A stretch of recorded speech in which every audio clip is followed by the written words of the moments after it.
Oke, Assalamualaikum warahmatullahi wabarakatuh.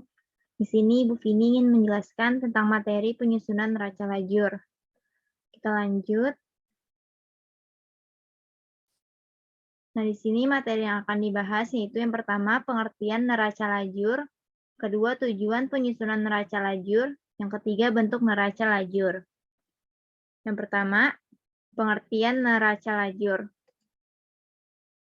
Neraca lajur merupakan kertas kerja yang terdiri atas kolom ataupun lajur yang dirancang secara khusus untuk memuat semua data akuntansi. Data tersebut terkait dengan aktivitas dari perusahaan dan digunakan untuk penyusunan laporan keuangan secara sistematis. Neraca lajur dapat dikatakan sebagai kertas kerja yang berfungsi sebagai alat bantu dalam penyusunan laporan keuangan pada perusahaan. Selanjutnya, tujuan penyusunan neraca lajur. Neraca lajur merupakan acuan untuk melakukan pemeriksaan rekening buku besar yang telah disesuaikan, diseimbangkan, dan disusun dengan cara yang telah sesuai dengan penyusunan dalam laporan keuangan. Pada dasarnya, neraca lajur bukan laporan keuangan, sehingga tidak perlu diberikan kepada pihak luar. Neraca lajur merupakan alat bantu dalam pembuatan laporan keuangan. Namun demikian, neraca lajur diperlukan oleh pihak manajemen untuk mengatur kegiatan perusahaan. Pengaturannya dalam hal pengeluaran ataupun biaya-biaya yang dikeluarkan untuk kegiatan operasional perusahaan. Jadi dapat disimpulkan bahwa tujuan penyusunan neraca lajur yaitu yang pertama, dapat membantu dalam penyusunan laporan keuangan. Yang kedua, sebagai penggolongan atau peringkasan informasi dari neraca saldo. Yang ketiga, memudahkan pencarian kesalahan dalam pembuatan jurnal penyesuaian. Selanjutnya, bentuk neraca lajur. Nah, di sini ada bentuk neraca lajur dari Eva Salon per 31 Desember 2015. Pembuatan neraca lajur ini dilakukan setelah adanya penyesuaian akun terkait yang diperlukan disesuaikan pada akhir periode akuntansi. Gunanya memudahkan dalam penyusunan neraca lajur digunakan kertas kerja yang terdiri atas kolom dan garis yang memuat nama rekening, kolom neraca saldo, kolom jurnal penyesuaian, kolom neraca saldo setelah penyesuaian, kolom laba rugi, dan neraca. Nah, di sini yang pertama ada kolom nama akun. Kolom nama akun digunakan untuk mencatat nama akun perkiraan yang terkait dengan transaksi. Yang kedua ada kolom neraca saldo. Ada debit dan ada kredit. Pada kolom neraca saldo berisi informasi yang terdapat pada jurnal laporan neraca saldo. Jadi, apabila perusahaan menggunakan neraca lajur, maka neraca saldonya dapat langsung dibuat di dalam kertas kerja tersebut. Yang ketiga, ada kolom penyesuaian. Pada kolom penyesuaian bersumber dari jurnal penyesuaian yang telah dibuat untuk menyesuaikan akun terkait pada akhir periode dan menyesuaikan terhadap perkiraan neraca saldo sebelumnya. Apabila terdapat nama-nama akun yang baru, diletakkan di bawah perkiraan neraca saldo. Jadi seperti contoh ada beban asuransi, beban perlengkapan depresiasi, peralatan akumulasi depresiasi peralatan, beban bunga, dan utang bunga. Selanjutnya, ada kolom neraca saldo setelah penyesuaian. Pada kolom neraca saldo setelah penyesuaian, neraca saldo akan memperkirakan semua perkiraan dan saldo tersebut yang terdapat pada kolom tersebut. Pada pengerjaannya, dapat dilakukan dengan langsung memindahkan dari kolom neraca saldo apabila akun yang terdapat pada neraca saldo ada yang disesuaikan. Dihitung terlebih dahulu saldo perkiraan yang terkait kemudian dipindahkan pada kolom neraca saldo setelah penyesuaian. Contohnya di sini ada untuk akun asuransi dibayar di muka. Di neraca saldo ada 4.800.000. Ada penyesuaian di sebelah kredit sebesar 400. Maka di neraca saldo setelah disesuaikan kita kurang karena di neraca saldonya di sebelah debit dan penyesuaiannya di sebelah kredit, maka dikurang, yaitu 4.400.000. Nah, selanjutnya untuk kolom laba rugi. Pada kolom laba rugi berisi semua perkiraan nominal, yaitu perkiraan yang termasuk pada kelompok perhitungan laba rugi, yaitu pendapatan dan beban. Nah, di sini, adapun dalam melakukan perhitungan pada kolom ini, sisi debit dan kredit dijumlahkan. Apabila sisi kredit lebih besar daripada sisi debit, maka perusahaan tersebut mendapat laba. Sebaliknya, Apabila sisi debit lebih besar daripada sisi kredit, perusahaan tersebut dapat dikatakan rugi dalam menjalankan kegiatan perusahaannya. Yang terakhir ada kolom neraca. Pada kolom neraca berisi semua perkiraan real yang bersumber dari kolom sebelumnya. Pada dasarnya, kolom neraca digunakan untuk melihat apakah masih terdapat kesalahan atau ketidaksesuaian pada saat menyusun neraca saldo setelah penyesuaian, serta melakukan pengecekan mengenai ketepatan dari perhitungan yang dilakukan. Langsung saja kita ke contoh. Ibu ambil contoh penginapan Puspita.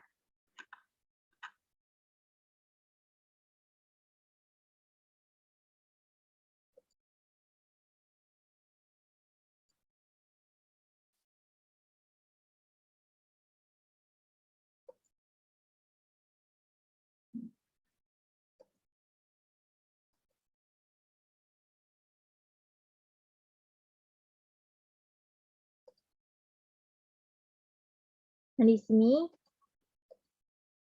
sebelumnya kita sudah buat jurnal umumnya. Lalu kita posting ke buku besar. Di sini kita posting. Nah, setelah kita posting, hasil akhirnya atau saldo akhirnya kita buat neraca saldo. Yang ini. Penginapan Puspita neraca saldo per 31 Desember 2020. Nah, setelah kita buat neraca saldo, kita lakukan jurnal penyesuaian yang sudah kita pelajarin kemarin. Nah, di sini ada depreciation of building expense, akum depreciation of building, depreciation of equipment expense, sama supplies expense pada supplies. Nah, di sini sebelum kita melakukan membuat neraca lajur, kita posting dulu ke buku besar. Di sini depreciation of building expense. Kita buat posting ke buku besar. Karena di sini di sebelah debit, maka di buku besar juga kita pindahkan di sebelah debit. Nih, depreciation of building expense. Tanggalnya 31, description-nya jurnal penyesuaian di sebelah debit sebesar 4.800.000, di saldo balance-nya di sebelah debit sebesar 4.800.000. Kita pindahkan accumulated depreciation of building di sebelah kredit sebesar 4.800.000. Kita buka buku besar, kita cari akunnya. Nih, accumulated depreciation of building. 31 Desember, jurnal penyesuaian 4.800.000 di sebelah kredit. Karena di sini ada saldo awal sebesar 4.800.000, maka di sini sebelah kredit dan di jurnal penyesuaiannya di sebelah kredit, maka akan bertambah saldonya, yaitu sebesar 9.600.000. Selanjutnya, untuk transaksi yang kedua, depreciation of equipment expense sebesar 600.000 di debit. Kita pindahkan di buku besar. 31 Desember, jurnal penyesuaian 600.000 di debit, saldo balance-nya di sebelah debit sebesar 600.000. Untuk akun depreciation of equipment expense.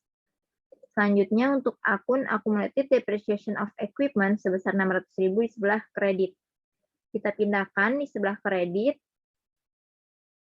Kita cari akunnya accumulated depreciation of equipment 31 Desember, jurnal penyesuaian deskripsinya. Nah, di sebelah kredit sebesar 600.000. Nah, di sini ada saldo awalnya di sebelah kredit sebesar 300.000, maka bertambah yaitu 300.000 ditambah 600.000 yaitu 900.000. Untuk transaksi kedua ada supplies expense pada supplies. Supplies expense di sebelah debit sebesar 200.000. Kita pindahkan di sebelah debit di buku besarnya supplies expense 31 Desember. Deskripsinya jurnal penyesuaian di sebelah debit sebesar 200.000. Saldo balance-nya di sebelah debit sebesar 200.000. Selanjutnya untuk akun yang kredit ada supplies sebesar 200.000. Kita pindahkan juga ke buku besar. Kita cari akun supplies. Ini 31 Desember jurnal penyesuaian di sebelah kredit sebesar 200.000, maka saldo balance-nya di sebelah debit. Karena di sebelumnya itu ada 400.000, nah ada melakukan jurnal penyesuaian sebesar 200.000, maka dikurang. 400.000 dikurang 200.000 yaitu 200.000. Jadi kalau kita sudah selesai melakukan posting jurnal penyesuaian, kita buat neraca lajur. Nah, di sini ada neraca lajur untuk penginapan Puspita, worksheet per 31 Desember 2020. Nah, di sini untuk neraca saldo, yang ini kita isi yang neraca saldo awal. Yang sebelum penyesuaian. Kita pindahkan yang sebelum penyesuaian ke neraca lajur.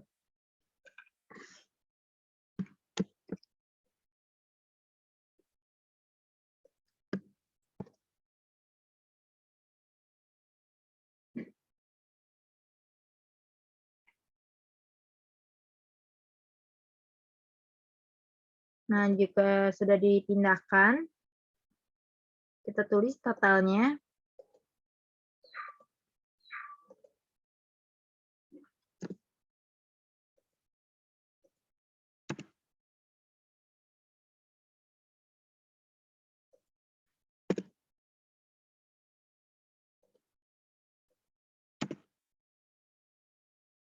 Setelah neraca saldonya sudah dipindahkan ke neraca lajur, kita lakukan untuk jurnal penyesuaian. Jadi kita lihat di jurnal penyesuaian, depreciation of building expense sebesar 4.800.000. Kita pindahkan di neraca lajur, depreciation of building expense di sebelah debit sama dengan,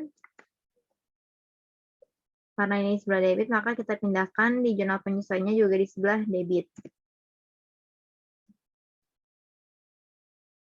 Selanjutnya, untuk yang kedua, ada accumulated depreciation of building di sebelah kredit sebesar 4.800.000. Kita pindahkan accumulated depreciation of building di jurnal penyesuaian di sebelah kredit. 4.800.000. Untuk transaksi pertama udah kelar, yaitu 4.800.000 di sebelah debit dan di sebelah kredit ada 4.800.000.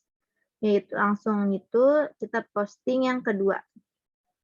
Kita pindahkan untuk depreciation of equipment expense di sebelah debit sebesar 600.000. Kita cari akunnya depreciation of equipment expense di sebelah debit sebesar 600.000.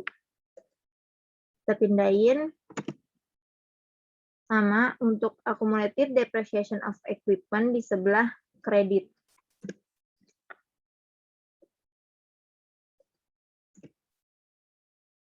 Untuk transaksi kedua udah kita masukin ke neraca lajur. Selanjutnya kita masukin transaksi yang ketiga, yaitu supplies expense pada supplies sebesar 200.000. Kita cari akunnya supplies expense di sebelah debit sebesar 200.000. Supplies di sebelah kredit sebesar 200.000. Nah, jika udah kita masukin ke neraca lajur dan jurnal penyesuaiannya, kita totalin di neraca saldo setelah penyesuaian. Di sini di neraca saldo ada di sebelah debit 12.825.000. Di jurnal penyesuaian kosong, maka langsung kita pindahin ke neraca saldo setelah penyesuaian. Untuk akun account receivable juga sama, karena di jurnal penyesuaian nggak ada, maka kita pindahin langsung ke neraca saldo setelah penyesuaian. Untuk akun supplies, di neraca saldo ada 400.000, di jurnal penyesuaian di sebelah kredit ada 200.000.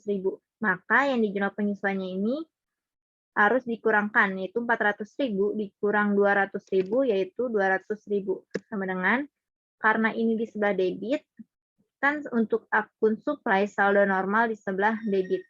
Bertambah di debit, berkurang di kredit. Nah, di sini ada pengurangan nilai, itu sebesar 200.000. Maka dikurang 200.000.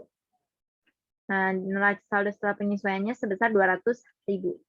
Untuk land atau tanah, karena di jurnal penyesuaiannya nggak ada, maka langsung kita pindahin. Building juga nggak ada, di jurnal penyesuaiannya kita pindahin langsung. Nah, di sini untuk accumulated depreciation of building, saldo normalnya di sebelah kredit. Nah, selanjutnya karena di neraca saldo ada di sebelah kredit sebesar 4.800.000 dan ada jurnal penyesuaiannya sebesar 4.800.000, kredit sama kredit berarti ditambah. Yaitu sama dengan karena saldo normal accumulated depreciation of building itu di sebelah kredit, maka kredit sama kredit berarti ditambah. Sama dengan di neraca saldo 4.800.000 ditambah di jurnal penyesuaian 4.800.000 itu 9.600.000. Untuk akun equipment, karena di neraca saldonya di jurnal penyesuaiannya kosong, maka langsung kita pindahin. Sama untuk accumulated depreciation of equipment, saldo normalnya di sebelah kredit, maka kita jumlah 300 ditambah 600.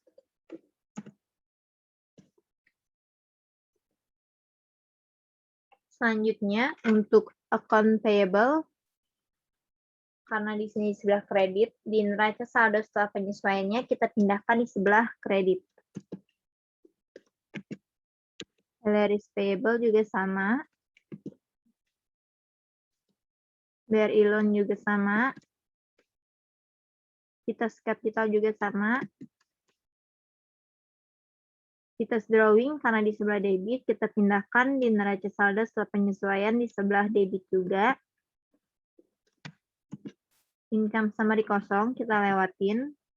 Rent income pendapatan sebesar 16 juta di jurnal penyesuaiannya kosong, maka langsung kita pindahin 16 jutanya. Untuk salaries expense di jurnal penyesuaiannya kosong, maka langsung kita pindahin karena di sebelah debit di neraca saldo dan di neraca saldo setelah penyesuaian juga di sebelah debit. Kita pindahin juga. Telepon expense juga sama. Electricity expense. Untuk akun supplies expense, di sebelah debit di neraca saldo kosong, nggak ada saldonya. Dan di jurnal penyesuaian ada sebesar 200.000. Maka kita pindahkan sebesar 200.000. Untuk depreciation of building expense sama equipment expense juga sama, kita pindahin karena di neraca saldonya kosong, sama dengan 4.800.000 sama dengan 4.800.000. Selanjutnya kita total untuk jurnal penyesuaian, kita total dulu. Dan ini satu lagi interest expense. Karena di jurnal penyesuaiannya nggak ada, langsung kita pindahin. Kita total untuk jurnal penyesuaian.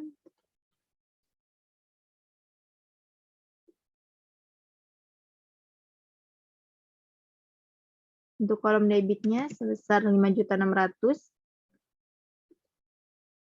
Untuk kolom kreditnya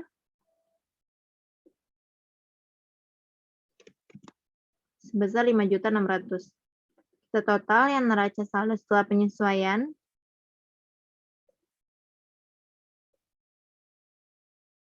di sebelah debit totalnya 77.125.000. Di sebelah kredit kita total juga sebesar 77.125.000. Selanjutnya untuk neraca yang di laba rugi dan neraca. Kolom laba rugi sama kolom neraca. Untuk kolom laba rugi, kita pindahkan dari akun pendapatan. Dari akun pendapatan sampai beban. Untuk kolom neraca, kita pindahin dari akun cash atau aset sampai ekuitas. Kita pindahin. Untuk neraca akun real yaitu cash, account receivable, supplies, atau enggak liabilitas, terus ekuitas. Nah, kita pindahin. Yang kita pindahin yang neraca saldo setelah penyesuaian. Karena di sini di sebelah debit, di neracanya kita pindahin di sebelah debit. Sama dengan, kita besarin dulu kolomnya, 12.825.000. Account receivable juga sama, karena di sebelah debit kita pindahin di sebelah debit. Supplies juga sama, karena di sebelah debit kita pindahin di sebelah debit. Untuk land juga sama. Untuk building juga sama. Untuk akun accumulated depreciation of building, karena di sini di sebelah kredit, kita pindahin di neraca di sebelah kredit juga.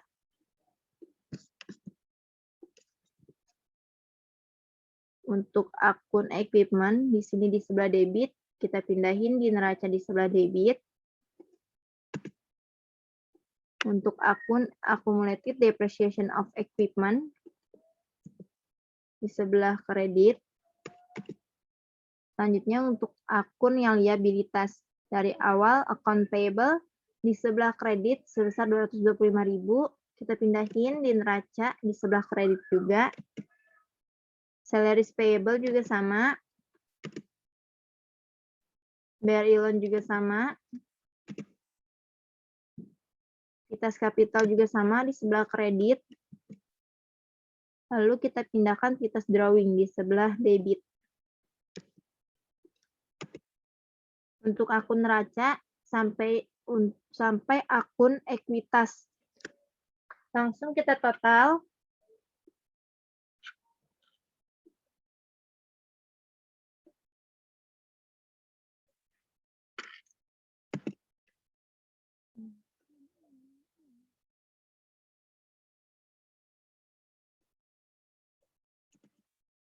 Nah, di sebelah sini ada di sebelah debit ada 64.025.000, di sebelah kredit ada 61.125.000. Kita kerjain yang di sebelah laba rugi, yang kolom laba ruginya dari akun pendapatan. Karena di sini di sebelah kredit, kita pindahin di laba rugi juga di sebelah kredit.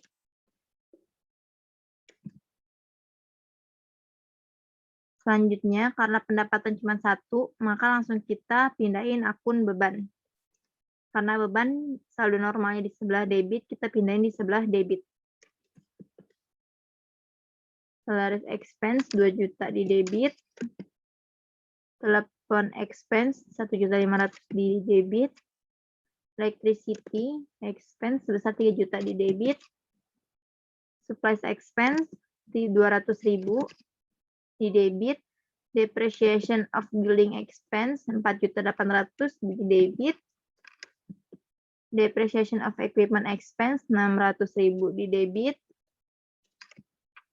Sama interest expense 1 juta di sebelah debit. Kita total.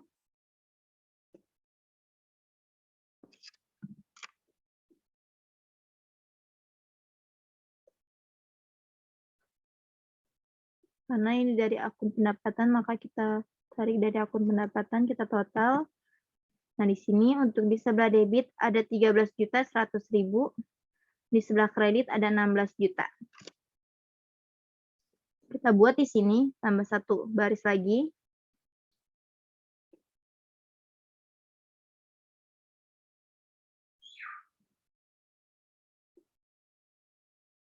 Nah, di sini kita bisa tulis untuk laba atau rugi. Nah, kita cara lihatnya ini laba atau rugi. Untuk, bentar. Nah, udah. Kita tambah 2 kolom, baris lagi di bawahnya. Dari sini, 64.025.000. Nah, di sebelah kreditnya, 61.125.000. Selisih ini, karena yang lebih besar di sebelah debit, maka kita turunin. Nah, di sini karena ini lebih besar di sebelah debit, maka kita pindahin yang saldo debit ke kredit. 64.025.000. Nah, antara selisih 64.025.000 dikurang 61.125.000-nya, kita letakkan di tengah-tengah. Sama dengan 64.025.000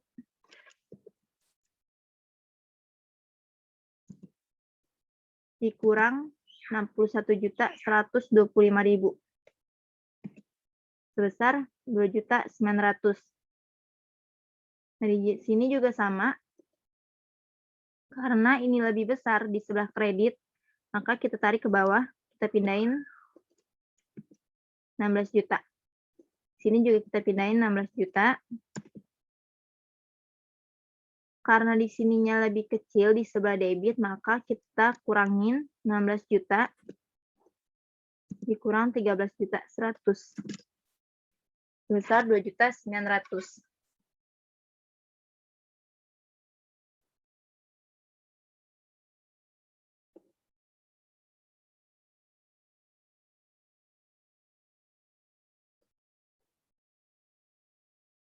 Nah, di sini karena di sebelah debit untuk laba rugi dan di sebelah kredit untuk neraca, kita jatuhnya di sini laba.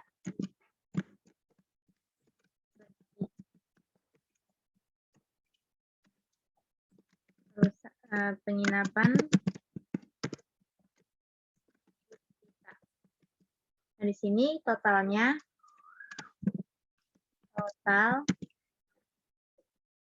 kalau misalnya dia rugi, maka contohnya seperti ini.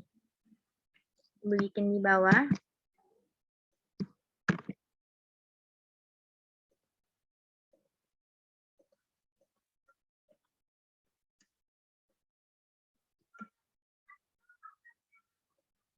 Bikin contoh baru aja nih.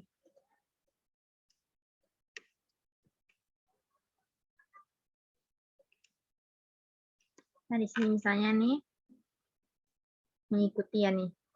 Kalau misalnya totalnya di sini 15.200.000. Di sebelah sini sebesar 13.200.000. Maka di sini kan kita pindahin dulu nih. Karena di sini yang lebih besar di sebelah debit. Kita pindahin. Sini juga sama. Selisih 15.200.000 dikurang 13.200.000, selisihnya kita taruh di sini. Dengan kurang selisihnya ini 2 juta untuk laba rugi di sebelah kredit. Untuk kolom neracanya, misalnya di sini contohnya 12.600.000. Nah, di sini sebesar 14.600.000. Sama, di sini kita jumlahin dulu, kita pindahin 14.600.000. Ini juga kita pindahin 14.600.000. 12.600.000 ditambah berapa? Hasilnya 14.600.000. Maka kita kurang 14.600.000 dikurang 12.600.000 sebesar 2 juta. Nah, kalau misalnya hasilnya seperti ini, maka dia mengalami kerugian. Maka di sini kita tulisnya rugi perusahaan atau rugi penginapan Puspita.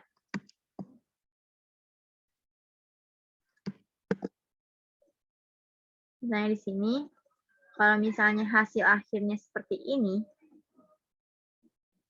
yang Ibu blok, kalau hasil akhirnya seperti ini, maka dia akan rugi.